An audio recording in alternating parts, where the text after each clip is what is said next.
guys, what's up? Welcome back to my channel, and if you are new here, welcome. My name is Mazden. Thank you so much for taking the time out of your day to watch the content that I create for you guys. So today's video is going to be a doozy, and if you can't tell by the title, it's going to be a story time about how I got scammed out of $300. If you want to know how that happened, keep on watching.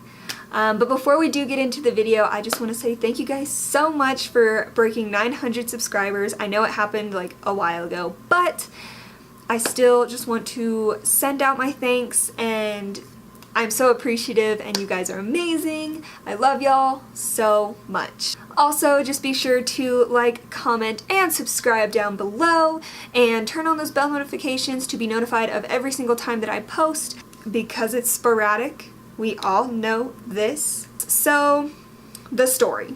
Ever since Apple became big, I wanted a MacBook. It was just my goal. It's something that I wanted. I was like, they're the best computers out there. You know, when they first released, I'm like, they don't get scams and they don't get hacked and all of that craziness.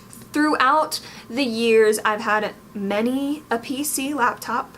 I have had just Dell, HP, Toshiba, a lot of them. I'm glad that my parents gave me those, and I'm not trying to sound like I didn't get a Mac, so no, I'm so thankful and so happy that they were able to get that for me, and that I used those and, you know, had the ability to use those.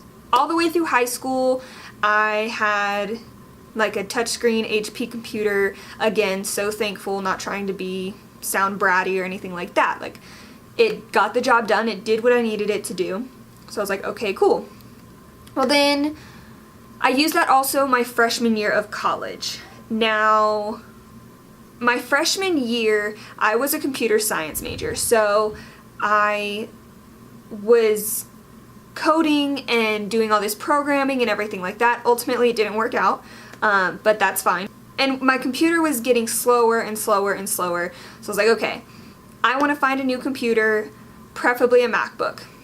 So I have bought things off of Craigslist before, off of LetGo, OfferUp, all of those things, all of those apps, all of the websites. I've done it.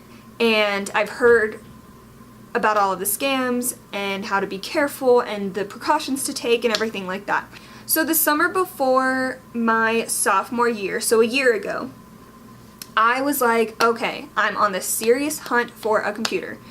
I had about $300. I was like, okay, I'll get an older Mac laptop so that I can use it, I can still edit, I can do this, that, the other, and so I found one. The person online had told me it was a 2011 or something, and it wound up being a 2009. So I decided to resell my items, or my computer, because it just wasn't what I was wanting. It wasn't fitting, you know, like, I had another computer that I could still use on the back end, and while I was at home, I could use the Mac desktop. So I decided to go ahead and sell this.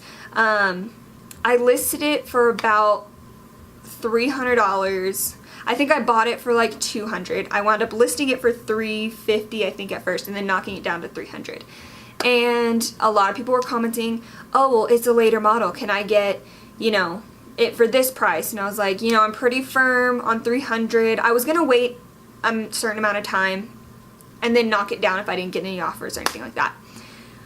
So I had a couple offers, and I had a couple people ask me about it, inquire about it, but nothing really followed through. And I had listed it on the Facebook Marketplace, I had listed it on the app LetGo and the app OfferUp, and on Craigslist, I believe. So I was trying to get this computer sold so that I could get a new one, you know, make a little bit of profit and all of that.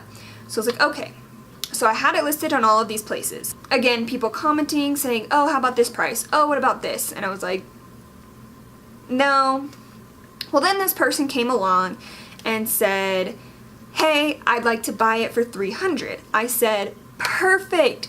That's great. When you're buying on these websites and on these apps, you have to be careful, you know, always go with someone, something like that. And that's how I was when I got the first computer. I went with my parents, we met at a public place, you know, whatever. So this next time around, I just did exactly what I did. So me and this person had talked for a little bit, and we discussed, you know, where to meet up, when it was we were gonna meet up.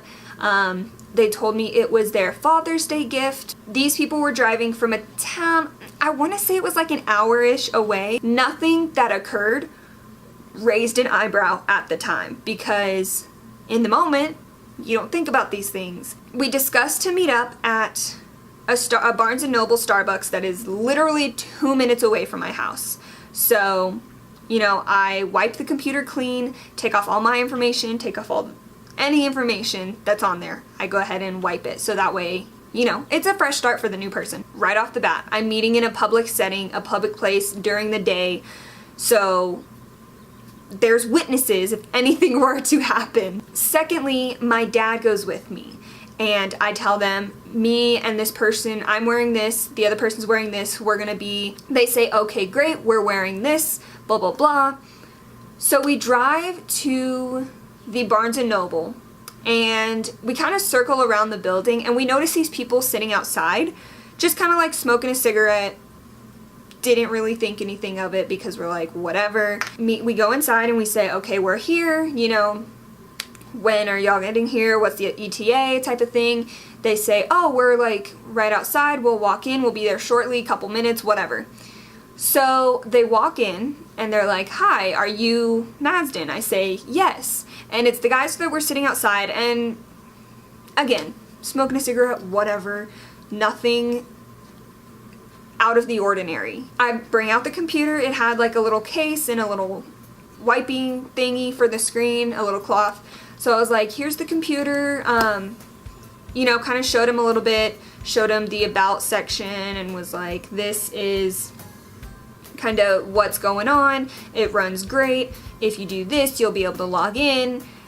Kind of just gave him the rundown of what was going on with the computer, because I would expect the same kind of decency, I guess. They pull out a bank envelope, pull out all 20s, count it out for me. I say, great, $300, thank you so much, y'all enjoy. Me and my dad get a coffee, and that's that. So I hold on to this money for about a month because it was going towards my rent at my new apartment. And the rent was $400, so I just had to work to get the extra $100. The next month comes around, and it's time for me to pay the rent for my first month at the apartment. And I'm still back here in Colorado visiting the home, visiting my family and everything like that. What takes place next? Just to give y'all an idea of what was going on at that time. 2 days prior, I had gone to one of my old friends and coworkers' memorial service because she had passed away suddenly. So I had gone to that 2 days before. The day before, our next door neighbor and my little brother's best friend had just gotten this horrific accident and was expected, you know, to make it, but with injuries and all of that. So those 2 days were pretty intense for me. So then this third day, I'm like, okay, I gotta go to work. My bank was just right up the street. I got to the bank about 10 minutes before I had to actually leave for work. So I think I arrived at the bank at like 2:20. I had to leave for work at 2:30.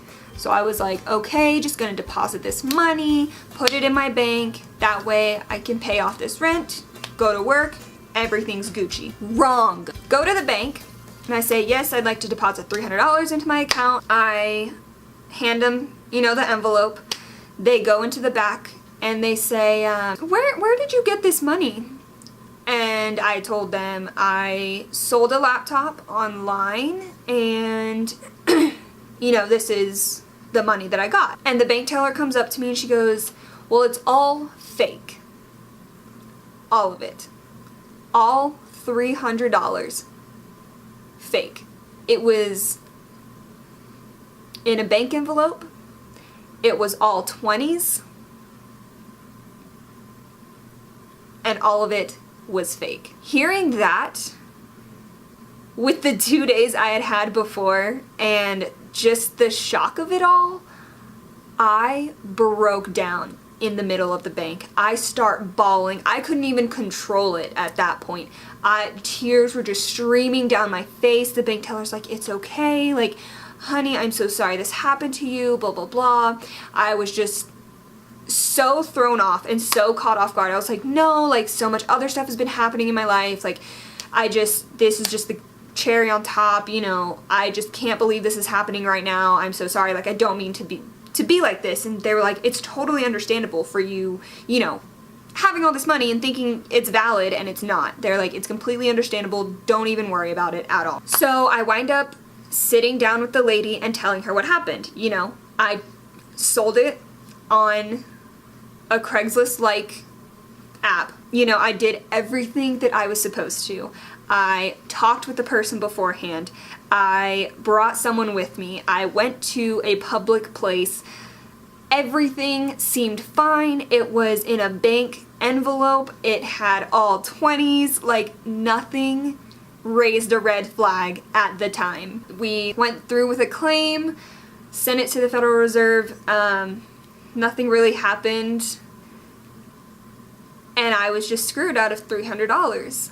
Thankfully, I had some amazing friends and family that helped me out and they said, I heard about what happened, here's this or here's that, you know, and I'm so incredibly thankful for that. And the kicker of it all, when the bank teller comes over to me and tells me that it's all fake, she says, here's a real 20, here's what you have. Feel the difference.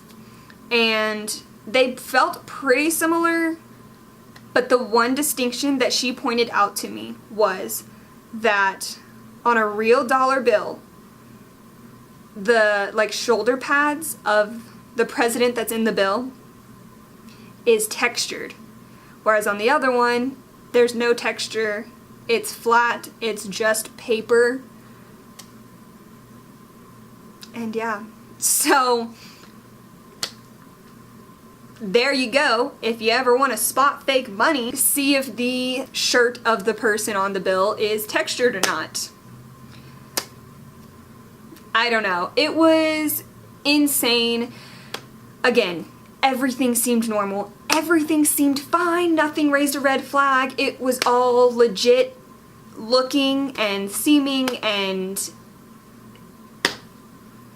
you live and you learn. Yeah, so that was how I got scammed out of $300, and it sucked for sure.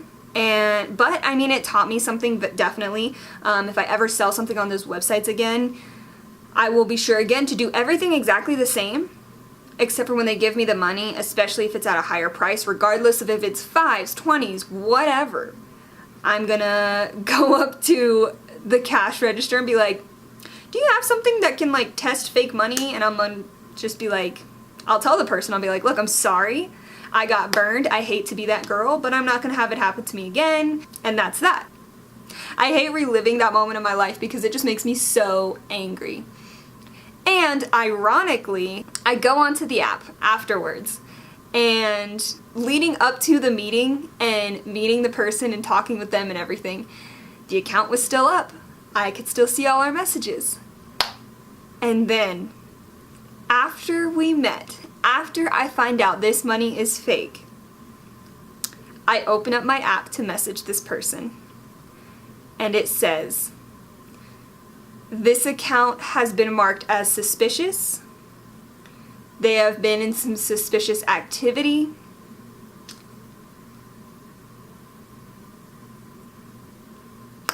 Thanks for telling me now, after the fact. Yeah, so a year later, I'm still bitter about it. Anyways, I hope you guys enjoyed this story time. Hopefully, this gave you some tips on how to avoid scammers. If you guys enjoyed, please be sure to like, comment, and subscribe down below. I love you guys so much, and I will see you guys next time. Bye!